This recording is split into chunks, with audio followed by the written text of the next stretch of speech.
Disney Plus lost 700,000 subscribers to close out 2024, technically the first fiscal quarter for 2025.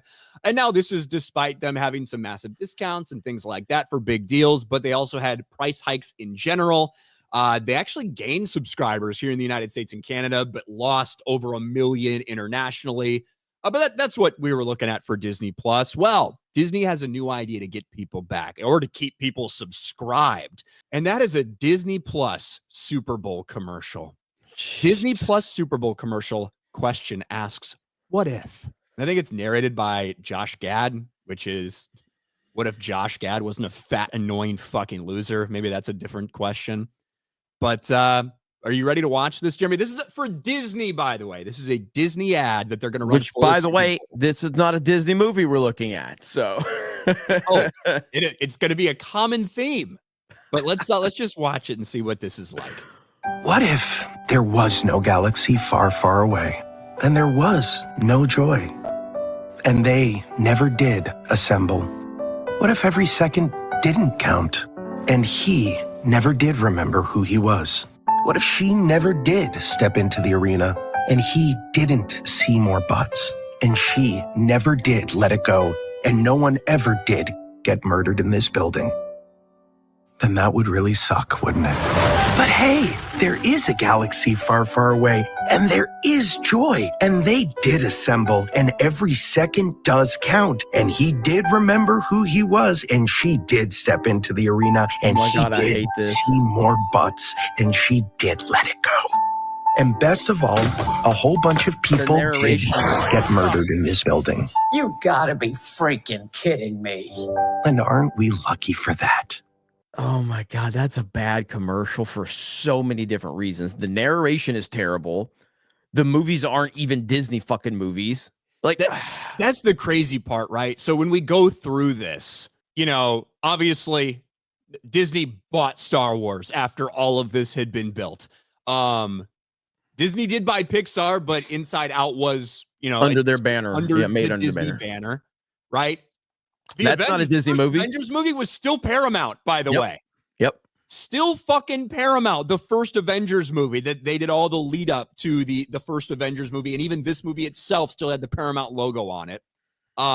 This is a Hulu show. Mufasa, Lion King.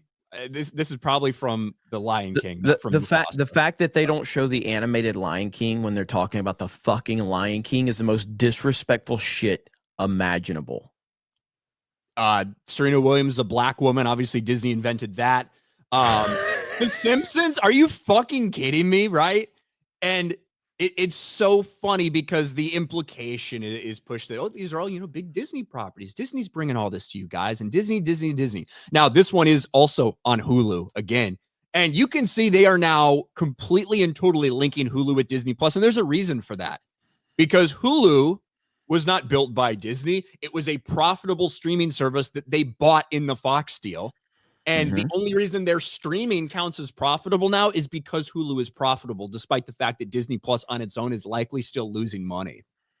So it's one to push the idea that Hulu is really a Disney Plus thing, even though it's a profitable streaming service on its own right.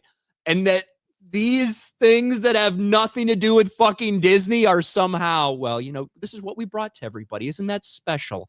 I'm Josh Gad. I'm a fat queer. Like, it's so stupid. And they're going to pay, let's see, a 30-second Super Bowl ad is what, $8 million? That's a lot. So you're talking about $15-20 million they're going to spend on running this ad during the Super Bowl.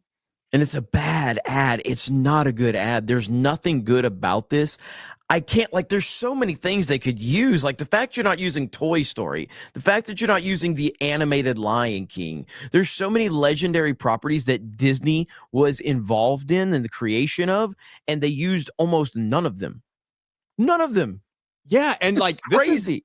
I believe this is from The Bear, and that was started again. That's a Hulu show that started like 5 fucking years ago or something. Right. So it's really interesting to see all these, what they think are the most important moments or franchises or whatever that they need to show to get people on Disney Plus. And so few of them they had like direct hands in creating. Yeah. You know? Jesus.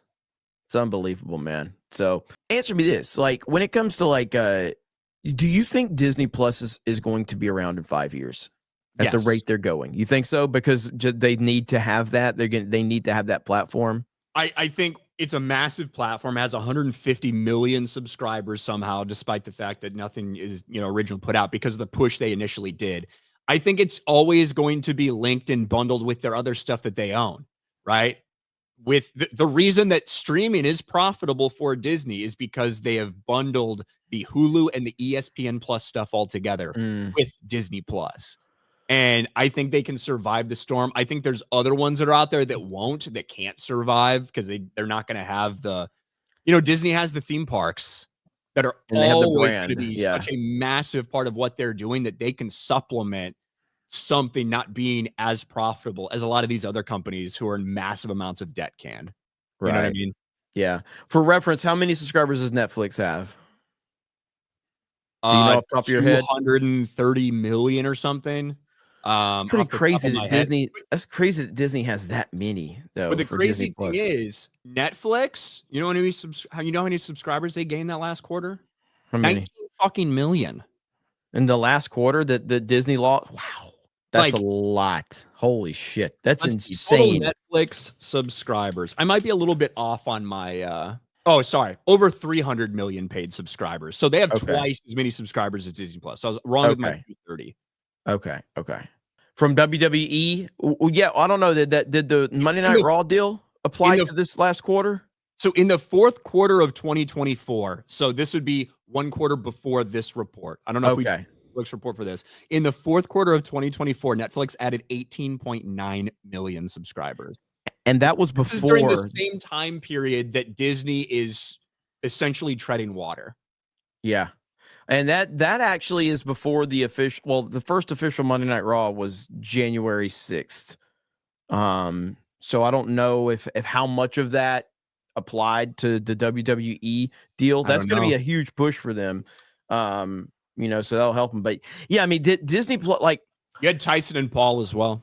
That is true. That was big. That was a big scam they worked out. So it worked out for them. People bought it. I was interested in it. I walked right into the marketing, but I'm glad that Disney Plus is continuing to lose relevancy. But like you said, they had this massive push. They have a brand that people identify with, but this can't be good for them. I mean, in terms of their internals, they can't be happy with the current situation, especially what you just said with Netflix gaining, tens of millions of subscribers in the last quarter and Disney losing almost 1 million. That's not good. Yeah, it's because they can say, they can make excuses like, we've kind of hit our peak, we've hit market saturation, blah, blah, blah. But it's tough to say that if another streamer's out there doing bonkers numbers. It has twice the amount of subscribers that you have and is still doing bonkers numbers. But yeah, the truth is Netflix has a much deeper pool than a lot of these other things do. And they put out more original shit that people want to watch than the others do. Even with all that being known, even with having a deeper pool of licensed things that they didn't make, they are still putting out more original shit that people want to watch than Disney has. Yeah, I mean, they have nothing. The top original for Disney in 2024 was Percy Jackson the Olympians. And the first couple episodes premiered the year before and didn't even count in that, by the way. Right? And then the second was Acolyte, which was, as we know, a catastrophic failure. They didn't sniff top 10 originals. Imagine if Disney was making good Star Wars shows and good Marvel series like they had on Netflix. Imagine what they would be getting. When I say it's not complicated, it's obviously complicated, but it's not complicated when you have the money and the infrastructure and the IPs that Disney has. It's not complicated to actually just try to make good shows and just put the effort forward, hire qualified people, and tell a good story within the universe that you're in. That's not difficult. It is for Disney because they continue to hire activists. But the reality of it is it's their own fault that they're losing this. If you make good Marvel Netflix style shows, if you make good Star Wars shows,